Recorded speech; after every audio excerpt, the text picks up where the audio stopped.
Hi, this is Tim of the 1916 Company. Welcome and thanks for logging on. If you love this watch, email me, tmosso@thewatchbox.com. It is in the description below. Your purchase and pricing email question line for buying this or any watch you see on any of our platforms. Please reach out to me for pricing. I am tmosso@thewatchbox.com. Today we are discussing an exceptional limited edition from Bremont of England. This is the Bremont Victory Chronograph, a 2012 model year limited edition of 250 pieces in steel.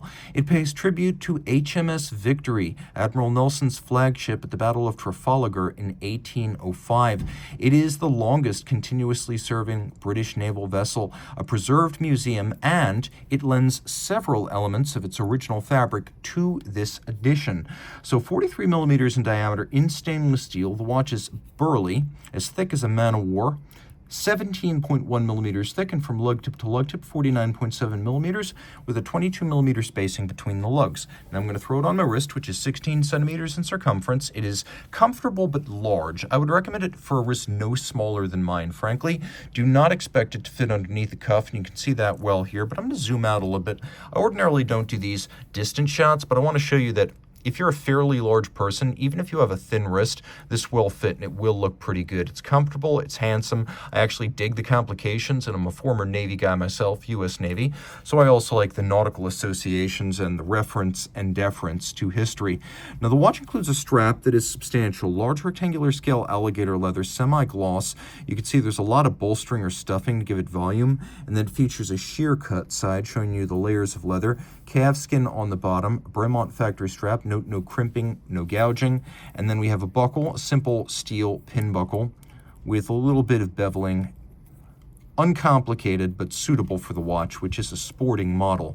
Now in profile, you can see original copper from HMS Victory, and it's been engraved and PVD treated to darken elements of it selectively. So you have this nice contrast between natural copper color and that dark matte finish all the way around. The case itself breaks out the lugs separately from the case, and this is the thing about Bremont's case designs. They always wear better than their size would suggest. So I can wear this fairly large watch because the lugs are separate from the casket that holds the movement, the rotor, and the dial. Now, speaking of the dial, it sits inside a bezel that has a vertical lip slightly inset from the case band and then a domed top. You can also see how the case band in novel fashion wraps around the edge of the lugs. We have domed mushroom-style chronograph pushers and a little Bremont wing, or I should say propeller, inside the crown, a symbol of the origins of the Bremont name. It was originally the name of a farmer in whose field the founding family of the Bremont brand landed during an emergency. So Nick and Giles English thanked the farmer for his hospitality by naming their brand after him. So if you want to know, should it be called Bremont or Bremont? The original French would be Bremont. Bremont is the accepted commercial term for the brand.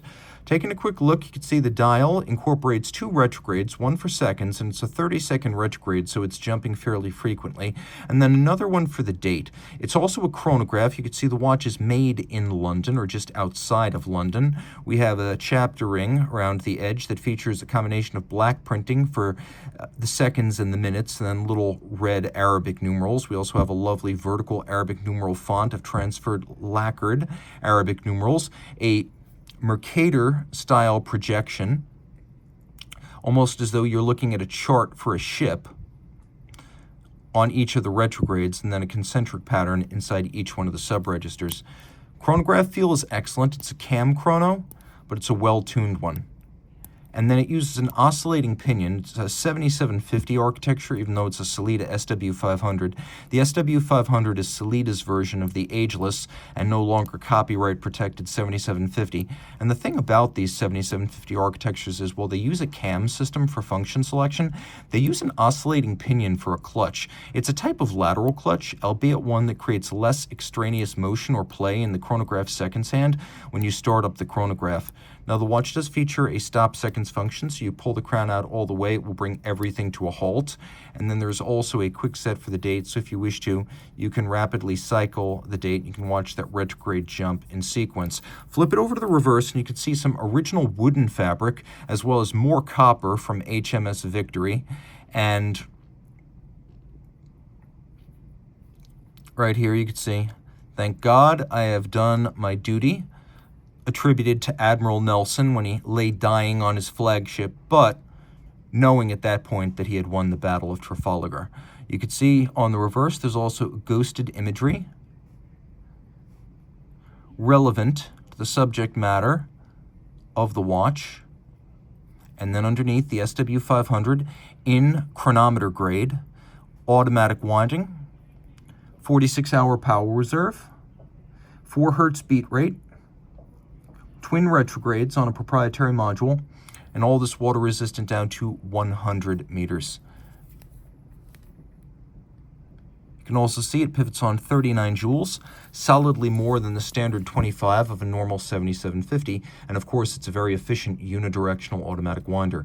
Reach out to Team Mosso at thewatchbox.com for purchase and pricing details.